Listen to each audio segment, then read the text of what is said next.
à cause de mon métier, à cause de ma vie, je fréquente vraiment tous les milieux et notamment, soi-disant, les milieux de gens qui sont un peu à l'ouest, quoi, soi-disant les gros pêcheurs, tout ce que tu veux. Et donc, ces gens-là, souvent, qui sont dans la colère dans ce monde actuel, le premier argument qui vous balance, c'est s'il y avait un Dieu, il n'y aurait pas toute cette souffrance, toute cette horreur, toute cette misère. S'il y avait un Dieu, il n'y aurait pas toute cette souffrance, les morts, les horreurs, les enfants qui se font violer, toutes ces injustices.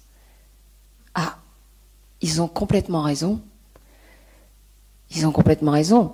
Et même s'il y avait que Dieu, qu'est-ce que ça voudrait dire? On est sur terre pour souffrir, on s'en prend plein la gueule et le Seigneur, il laisse faire. Ah ah, je me tourne les pouces. Mais c'est que Dieu n'est pas tout seul.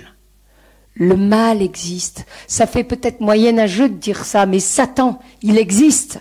Et c'est lui qui nous fait arriver toutes ces souffrances, tous ces malheurs, ces abominations. Le Seigneur, il pleure avec nous quand on souffre. Imaginez, vous, je sais pas, ceux qui ont des enfants, pour rien au monde, vous voudriez voir vos gamins se faire crever les yeux ou déchiqueter devant vous, quoi. Pour rien au monde. Et si vous aimez vos enfants, et si vous vibrez et vous pleurez quand ils pleurent, c'est grâce à une toute petite partie de l'amour de Dieu qui est en vous. Imaginez Dieu, qui est l'absolu, la source de l'amour, qui est l'amour, comme il souffle le martyr quand il nous voit souffrir. Et il suffit de faire l'effort un peu d'ouvrir l'évangile. On voit que Jésus-Christ pleure devant la mort de Lazare, qui pleure de la souffrance des uns et des autres, qu'il est touché par nous, il nous regarde, on est comme un troupeau de brebis sans berger, sans arrêt, il est bouleversé par nous. Mais justement, la force au démon, c'est qu'on ne croit pas en lui. Parce que comme ça, non seulement il fait de nous ce qu'il veut, on est ses guignolos, on voit pas le mal, donc on fait n'importe quoi. Et en plus, comme ça, il nous pousse à pourrir Dieu. S'il y avait un Dieu, il n'y aurait pas tout ça ou ça aussi. C'est que Dieu n'est pas tout seul, c'est cette même lutte qui est à l'intérieur de nous. On sent bien, parfois, que on sent bien qu'on est dans une dualité. Hein. Il y a notre part des ténèbres et la part de Dieu.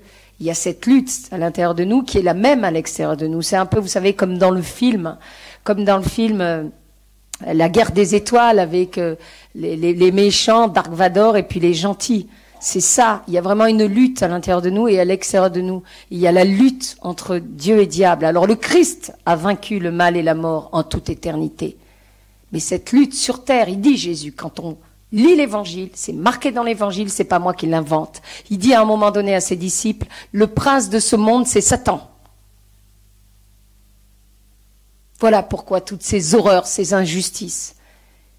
Ne doutez jamais quand vous souffrez. Moi, je m'en suis pris. À partir du moment où j'ai commencé ce film, je m'en suis pris plein la gueule jusqu'à la mort de mon papa, le premier jour des repérages, des trucs horribles, de partout, plein la gueule. Mais je sais très bien que c'est pas Dieu. Je sais très bien que c'est l'adversaire. Il veut nous décourager. Le découragement. Et je l'ai mis à un moment donné dans mon film. Et cette phrase, il y a des milliers de gens qui me l'ont ressortie. Le découragement, le désespoir est le pire ennemi de l'homme et le meilleur allié du mal. C'est le contraire de la foi, l'espérance, le découragement. Et il se régale aujourd'hui, le démon. Parce que notre société est totalement désenchantée, cassée. Mais une société où on veut occulter Dieu, on ne peut pas s'attendre à autre chose, quoi. La vie n'a plus de sens. On est là que pour être des petites bêtes performantes. Faut être le meilleur au lit, le meilleur, celui qui a le plus de pognon, celui qui machin, celui qui est le plus charismatique, celui qui a le plus de friends sur Facebook qu'il connaît même pas. C'est triste. C'est triste pour Dieu, mais c'est triste pour nous. Parce que finalement, en s'éloignant de Dieu, on est malheureux. Vous savez, comme un bébé qui vient de naître, qui est là, tout gentil, qui glousse dans les bras de sa maman contre sa poitrine, youpi, tout va bien. Et puis, on le retire des bras de sa mère, et qu'est-ce que fait le gamin? Il pleure. Ouah. En fait, c'est ça. Plus on s'éloigne de Dieu, plus on se détruit, plus on est malheureux. Parce que même si on n'a pas la foi en Dieu, notre âme, elle est connectée, elle est au courant.